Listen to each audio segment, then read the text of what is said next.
नमस्कार बंधू भगिनींनो. सनातन सत्य या आपणा सर्वांच्या आवडीच्या आध्यात्मिक यूट्यूब चॅनलमध्ये आपणा सर्व श्रद्धाळू भक्तांचे, ईश्वराच्या लाडक्यांचे व लाडक्या निंदकांचे देखील मनपूर्वक स्वागत. बंधू भगिनींनो, आजचा विषय माझा शिष्य वैभव कडलक पुणे याच्या प्रश्नाला उत्तर आहे. आता जे माझ्याकडे लोक आलेत त्यांना माहीत आहे की आपल्या इथं आपल्या गादीला काळू आईच्या शेजारी जी मूर्ती आहे, अत्यंत उग्र दिसायला अशी प्रचंड शक्तिशाली अशी जी मूर्ती आहे, ही मूर्ती कशाची आहे असे अनेक लोक विचारतात. अनेक लोकांचा असा गैरसमज होतो की हे धावजी पाटील आहेत, परंतु हे धावजी पाटील नाहीत. हा आहे क्षेत्रपाल वीर, 52 वीरामधील पहिला वीर क्षेत्रपाल वीर. सर्वप्रथम मी हे सांगतो की हे 52 वीर कोण आहेत याची नावं देणारा मी व्हिडिओ केलेला आहे. पण हे 52 वीर महाकालीचे अर्थात भैरवीचे दूत आहेत, सिपाई आहेत किंवा सेनापती आहेत. हे 52 वीर अतिशय शक्तिशाली असतात आणि त्यामध्ये सात्विक, राजसी, तामसिक अशा स्वभावाचे हे 52 प्रकारमध्ये वेगवेगळे प्रकार असतात. आणि हे वीर अत्यंत शक्तिशाली असतात. जसं की हनुमतवीर, पंचमुखी हनुमानाला देखील त्या वीरापैकी एक वीर मानलं जातं. मग हे वीर किती शक्तिशाली असतील याचा अंदाज तुम्हाला येईलच.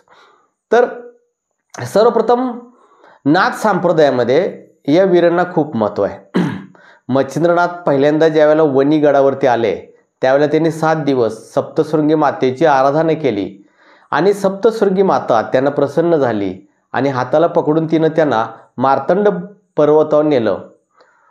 तिथे गेल्यानंतर नागशू जो वृक्ष आहे, या वृक्षावरती हे 52 वीर होते आणि आईनं त्यांना सांगितलं मच्छिंद्रनाथांना की यांची साधना कर आणि त्यांना प्रसन्न करून घे. आणि मच्छिंद्रनाथांनी कठोर साधना करून या 52 वीरांना प्रसन्न करून घेतलं, यांची शक्ती स्वतःला प्राप्त केली. म्हणजे हे वीर हे तंत्रविद्येतील असतात. यांची मंदिरं खूपच दुर्मिळ आहेत, खूपच कमी आहेत आणि यांची साधना सहजासहजी कोणी करत नाही. कारण साधनेच्या उच्च कोटीला गेलेली व्यक्तीच वीर साधना करू शकते आणि केवळ ही गुरूंच्या मार्गदर्शनाखाली करावं लागते, अन्यथा याचे धोके देखील आहेत. आता आपल्या इथं जो क्षेत्रपाल वीर आहे याच्या मी साधना केलेल्या आहेत आणि तो आपल्या मूळ गादीचा रक्षक म्हणून आपल्या इथं आहे. जे लोक माझ्याकडून गुरुदीक्षा घेतात त्यांना या वीराचा पक्का अनुभव आहे. अनेकांना स्वप्नात दर्शन दिलं, अनेकांचा असा अनुभव आहे की त्यांना प्रत्यक्षात दर्शन दिलं. साधनेला बसल्यानंतर आपल्या आजूबाजूला कोणतरी आहे असं जाणवतं. बऱ्याच गोष्टी ह्या वीराच्या जाणवतात, कारण हा वीर त्या भक्ताचं रक्षण करण्यासाठी जात असतो. आपल्या इथं हा वीर आहे. आता अनेकच असे शक्तिशाली बाकी इतर योद्धे देखील इथं आहेत, पण हा क्षेत्रपाल वीर देखील आपण त्याला सिद्ध केल्यामुळे तो इथं आहे. आणि हा क्षेत्रपाल वीर याचं मूळ कारण याच्या नावामध्येच आहे. क्षेत्रपाल म्हणजे त्याला ज्या क्षेत्राचं रक्षण करायला आपण देऊ त्याचं तो रक्षण करतो.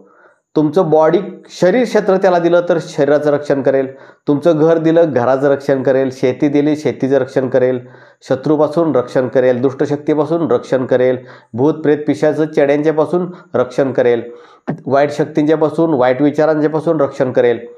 असा हा क्षेत्रपाल वीर म्हणजे ह्याला जे क्षेत्र देऊ त्याचं तो रक्षण करतो. आणि अत्यंत शक्तिशाली असल्यामुळं याच्या पुढं भूत प्रेत पिशाच करणी धरणी चेडे गोटे काहीही टिकत नाही. याच्या अनेकांना अनुभव आहेत की याच्या पुढं काहीही टिकत नाही. आणि जे लोक माझ्याकडून गुरुदीक्षा घेतात त्यांच्या गादीला देखील अदृश्य रूपानं हा जात असतो आणि याचे अनुभव देखील अनेकांना आहेत. मुळात हा जरी उग्र असला तरी देखील याला कसल्याही प्रकारचा बळी किंवा मांसाहार दिला जात नाही, किंबहुना ते मी देत नाही आहे. नाथ संप्रदायामध्ये बळी देणं, जीव घेणं हे मान्य नाही आहे. आणि एकंदरच या वीराचे खूप चांगले अनुभव आहेत. म्हणून आपल्या गादीला ज्यावेळेला लोक येतात तेव्हा त्यावेळेला त्यांना ताबडतोब अनुभव येत असतो, ताबडतोब रिलीफ होतो. अनेक लोकांचं म्हणणं असतं की आम्ही 25 वर्ष या त्रासात होतो, 20 वर्ष या त्रासात होतो, परंतु आज सुटलो. कारण इथं काळूआईची शक्ती आहे, जगदंबेची शक्ती आहे, माता ललित त्रिपुर सुंदरीची शक्ती आहे, 52 वीरापैकी क्षेत्रपाल वीराची शक्ती आहे. अशा अनेक शक्ती इथं विराजमान असल्यामुळं अनेक वेळेला व्यक्तीनं या गादीला भेट दिल्याबरोबरच तो बरा होऊन जातो किंवा त्याला बरं वाटतं, असा हा अनुभव आहे.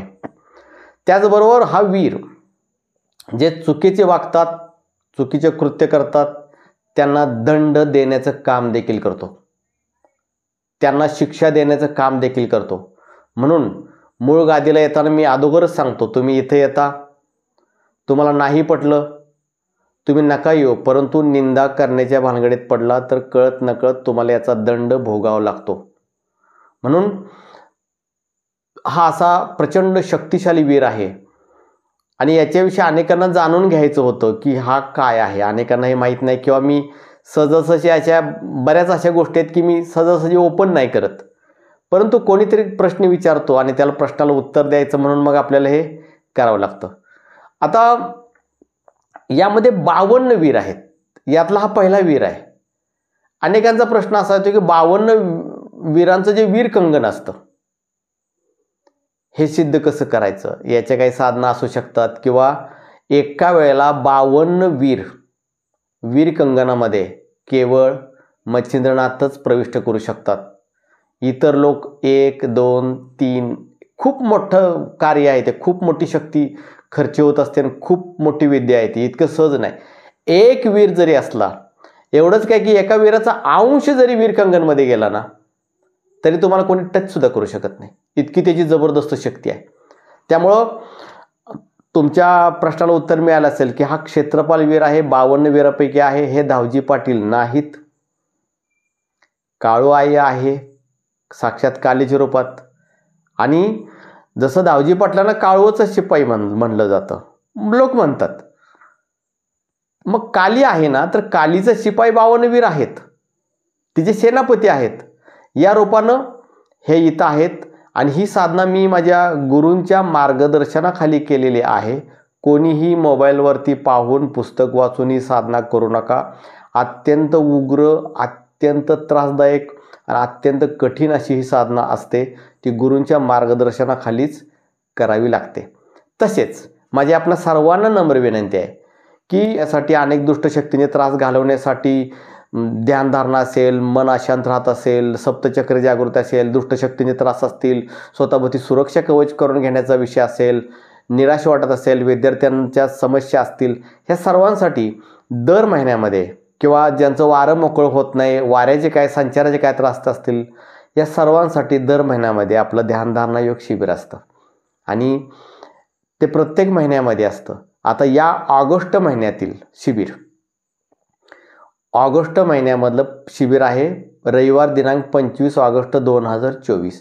त्यानंतर ते सप्टेंबरला असेल, ऑक्टोबरला असेल. आता हे व्हिडिओ तुम्ही कोणत्या काळात पाहता हे मी सांगू शकत नाही, परंतु प्रत्येक महिन्यामध्ये हे शिबिर असतं. त्याचबरोबर आपण माझ्या चॅनलमध्ये नवीन असाल तर चॅनलला सबस्क्राईब करा. सबस्क्राईब करत असताना ऑल या शब्दात शेजारी घंटेचे पण अवश्य दाबा. तसेच जर तुम्हाला काही अध्यात्मातील शंका कुशंका काही विचारायचे असतील, काही प्रश्न असतील तर खालील फोनवरती आपण संपर्क करू शकता. जय आदिशक्ती.